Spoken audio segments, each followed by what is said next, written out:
Hello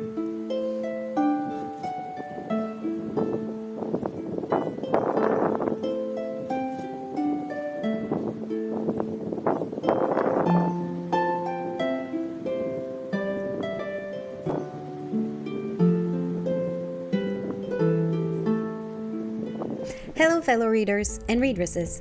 Today we are reviewing and talking about one of the funniest books I have read in a very long time, and that is The Blacktongue Thief by Christopher Buehlman. Honestly, it's my life's work to learn how to say his name properly. I read this book back in August, and I think you can see it in this reading vlog over here, although somewhat briefly. And before we begin, I would like to apologize for any weird background noise you might hear. I have new neighbors moving in, and they're drilling and they're vacuuming, and you know how grown-up life is, so honestly, how can I be mad? But back to the book. It is listed as an adult fantasy horror, though to be honest with you, minus some pretty gruesome dismemberments and weird body modifications and combinations, for the lack of a better word.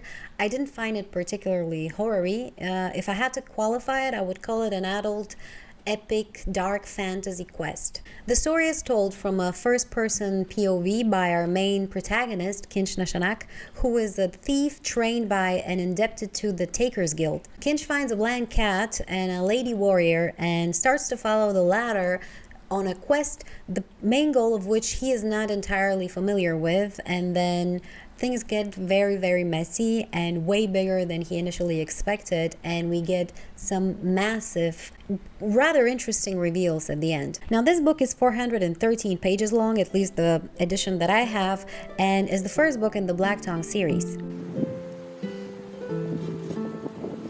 The story is set in the world of Manreach, which spans a continent and a few isles, and one thing I really loved about this book is how thorough the history and the culture of each country was represented and how different they were from one another. We start our journey in the country of Holt, which is in the east of the continent, and throughout this book we get to know pretty much all the other countries, some to a higher extent than the other.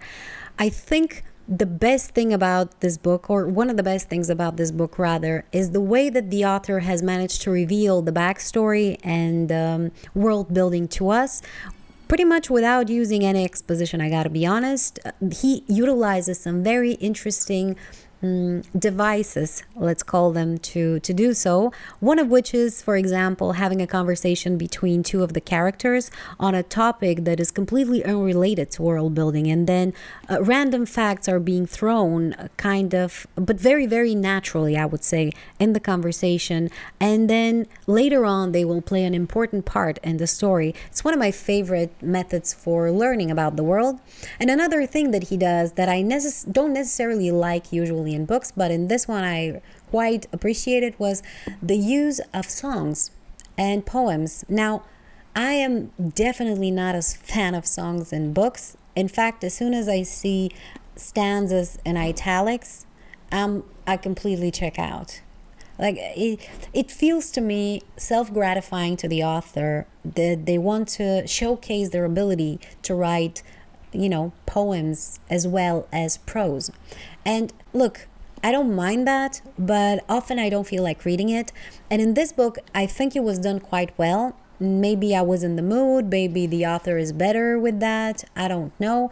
But there wasn't any overabundance, mind you, but I really enjoyed how he managed to integrate them, and it was one of the devices he used for revealing the world building, where he would put seemingly unimportant information about the past and about the history in songs, and that's how we get to learn about it, and then later on it would play an important role. So that's one of the things I really, really enjoyed. Now, I don't think what I'm about to talk about next is a spoiler because it's revealed rather early in the book, but if you're particularly sensitive to those things, I would advise you to skip to this point in the video. Some years ago, there was a war between humans, or kind as they are called in this book, and the goblins, and during that war a lot of the men died, as well as horses went practically extinct.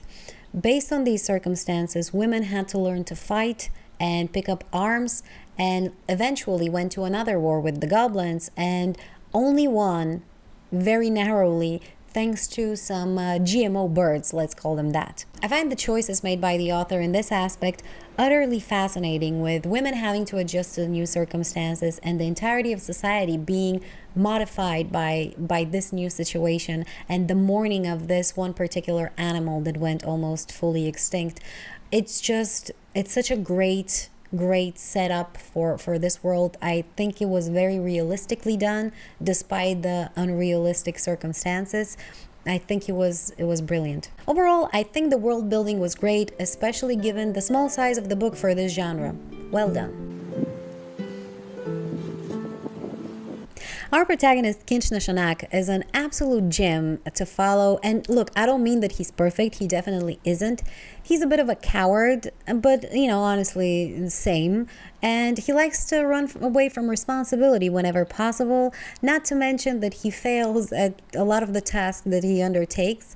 But I think he's extremely likable mostly because he doesn't take himself too seriously, and sometimes even in some very serious situations. And I think his hilarious personality is perfectly contrasted by his companion, Galva, who is very, very honorable and completely devoid, I don't know how to pronounce that word, of sense of humor and any sort of dishonesty, which again, I think it's a very, very nice contrast between the two of them. And then when it comes to the rest of the characters, I think all of them have very distinct personalities and very well crafted characters, let's call it that. I think they all have a certain level of depth that the author has managed to create, although sometimes some of them appear as rather stereotypes. But don't be fooled. I think the author has done a very, very good job with the character work in this book. This book was captivating from the first page, though, to be honest with you, I think chapters 1 and 2, maybe even 3 for that matter, aren't necessarily going to prepare you for what is to follow later. So if you gave them a read and didn't find them particularly interesting, I think you should stick with the book and give it a chance, because things are going to get way more excited and way more different later on. Though, to be honest, if the hilarity of this book just the writing style didn't keep you wanting to read more, I don't know what kind of soulless creature you are, to be honest.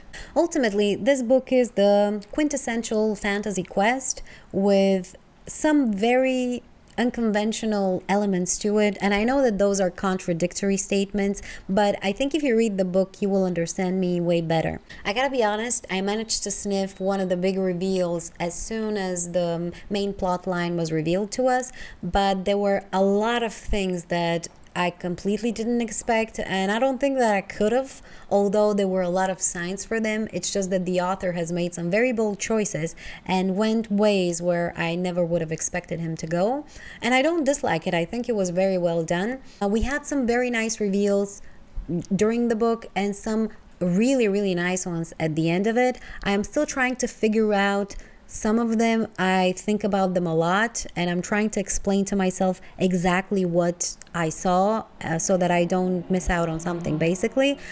Overall, I think the plot was very, very well done, very interesting, very well executed. It wasn't always perfectly exciting, but I think the author has crafted a masterpiece when it comes to that, and I am very much looking forward to continuing to see the bigger picture of the bigger plot of this series. Now, I have to mention one thing here that I didn't necessarily like, and that is a little inconsistency about the amount of languages that our main protagonist speaks. And I know that this sounds weird to you probably if you haven't read it and you think, why are you nitpicking on this? But I think it's very important because the author has adjusted it multiple times, in my opinion, throughout the book.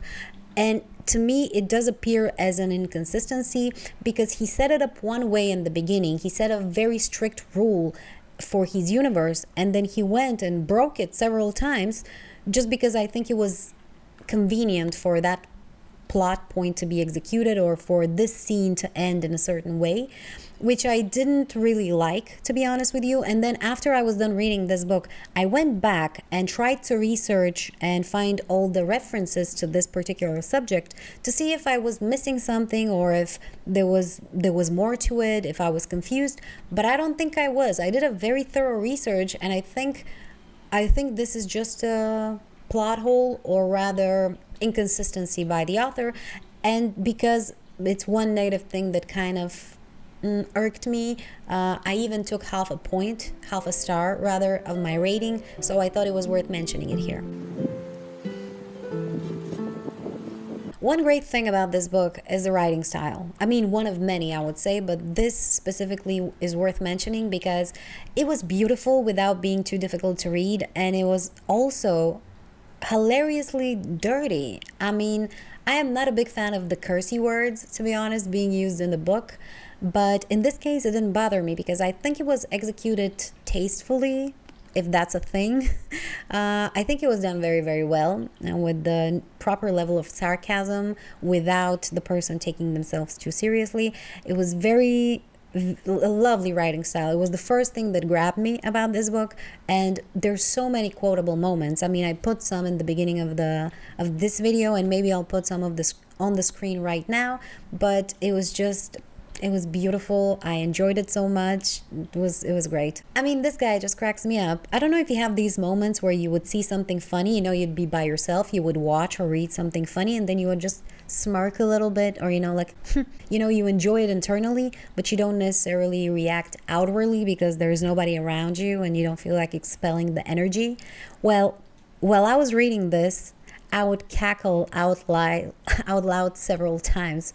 It was just so funny. I really enjoyed it. Now, during the reading vlog, I mentioned that I felt as though this book was written by Blacktongue from the First Law trilogy. And if you read the First Law, you know what I mean. And I'm pretty sure this might spark your interest.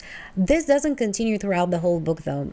I think the majority of the jokiness is in the beginning, and then though it doesn't stop throughout the book, it decreases because I think the author focuses more on executing the scenes and having the plot move along.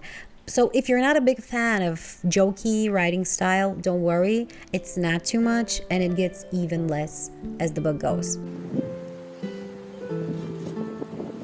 Overall, I think this is a very interesting, fun, and original fantasy read. So if you are a fan of fantasy at all, I think you should give it a try. It has a great world building, a great writing style, a lovely set of characters, and short chapters. So you can consider that as a plus as well. I think this could also be a great autumn read because the setting is predominantly gloomy. I gave it 4.5 stars. And this concludes the spoiler-free section of this video. The next part is going to be a spoiler talk, and I call it a spoiler talk, but it's just going to be a spoiler monologue where I basically talk to myself about the things that I liked, didn't like, or left me wondering in more detail than I did in this part. And I also asked some questions that keep me up at night that I wasn't able to answer for myself, as well as theorize about what is to come next and what might be the nature of the secrets that we have learned so far and how they might progress further on. So go ahead and read the book, come back and watch the rest of this video. Thank you for watching this far. I truly appreciate it. Give this video a like, and I'll see you in the next one. Once upon a time, there was a person who wasn't subscribed to my channel, and then they did, and they lived happily ever after. This could be you.